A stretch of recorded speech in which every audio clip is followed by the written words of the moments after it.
नमस्कार दोस्तों। आज एफिशिएंसी का जो पेपर था 26 का, उसमें किस प्रकार से हमें उस पेपर को देते हुए सावधानियां रखनी हैं। तो जैसे कि आज कुछ क्वेश्चंस ऐसे थे जो डीप पूछे गए थे, जैसे कि वाटर मॉक से रिलेटेड जो क्वेश्चन था, जिसके अंदर हमें थोड़ा सा डीप उसको एक्सप्लोर करना था कि उसके हेडर पर क्लिक करके देन उसको अपने को उसके एडिट टेक्स्ट में जाके उसको 54 जो उसकी साइज़ थी वो करनी थी।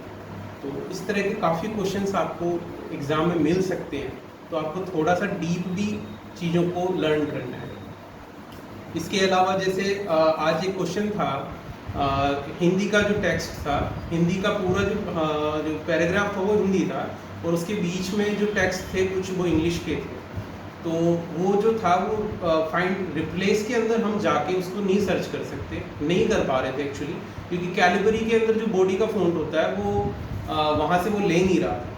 तो इसको करने के लिए या तो फिर हमें सेलेक्ट जो आता है होम टेब पे, सेलेक्ट और formatting with the similar text, उससे कर सकते हैं। लेकिन इसमें एक चीज़ और भी ध्यान रखनी है कि वो जो ब्रैकेट है, वो ब्रैकेट किस फॉन्ट का बना होगा, क्या वो कृतिदेव का बना हुआ है या वो इंग्लिश का ही है, उसको भी चेक कर लेना है। ठीक है ना। तो इस प्रकार से हमें बहुत सावधानी से पेपर को अटैम्प्ट करना है।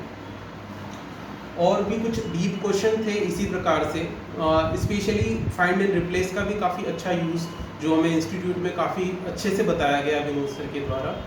तो इस तरह से काफ़ी अच्छा पेपर का जो पैटर्न हमें इंस्टीट्यूट में बताया गया है उसी प्रकार का रहा। और अगर किसी ने यहाँ जो हमारे इंस्टीट्यूट में जो जिस प्रकार से पेपर्स का सॉल्यूशन कराया गया है, उनको अगर किसी ने कुछ बार रिपीट किया है तो वो आसानी से इस पेपर को कर सकता है, और किसी भी प्रकार की किसी को कोई समस्या इस पर सॉल्यूशन में नहीं आएगी वहाँ पे। और आप आसानी से इस पेपर को, वहाँ 10 मिनट का है तो आप उसको आराम से 6-7 मिनट्स में आप आसानी से सॉल्व कर सकते हैं। टाइपिंग की जो अगर टाइपिंग की हम बात करें तो टाइपिंग के अंदर काफ़ी इजी मैटर था। हिंदी के अंदर कुछ नंबरिंग थी, कुछ डेट्स वगैरह थी, अदरवाइज सारे का सारा जो पैटर्न था वो काफ़ी इजी था।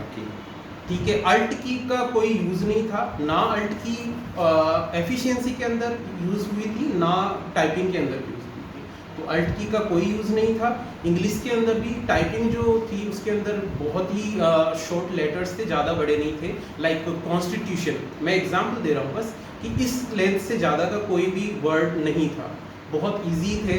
और वर्ड्स भी, कनेक्टिंग वर्ड्स भी बहुत ईजी थे, तो काफ़ी ईजीली लोग अपने पैराग्राफ को कर पा रहे थे।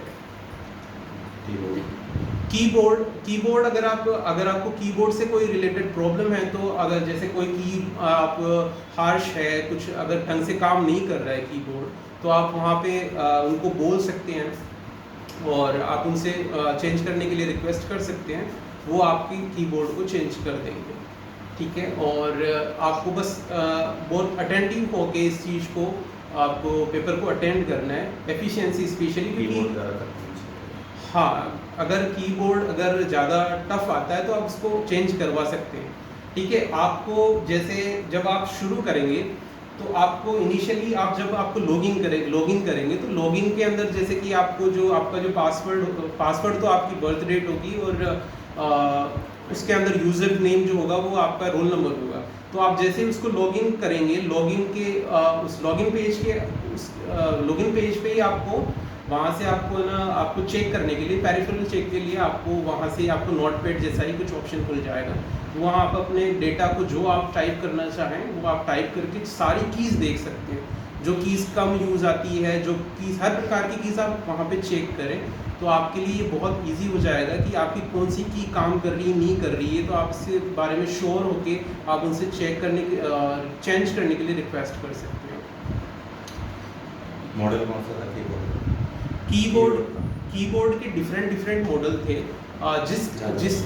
ज़्यादातर जो कीबोर्ड, जैसे मेरे जो था वो SCL का था, और काफ़ी मोस्ट ऑफ द कीबोर्ड्स जो थे डेल के थे, कुछ HP के भी थे, कुछ लेनोवो भी थे। तो मिक्स्ड कीबोर्ड हैं, कोई भी लाइक सिमिलर नहीं है। लाइक मेरे जो रो है उसके अंदर 5 स्टूडेंट्स थे, तो उनका सबका डिफरेंट कंपनीज का कीबोर्ड था।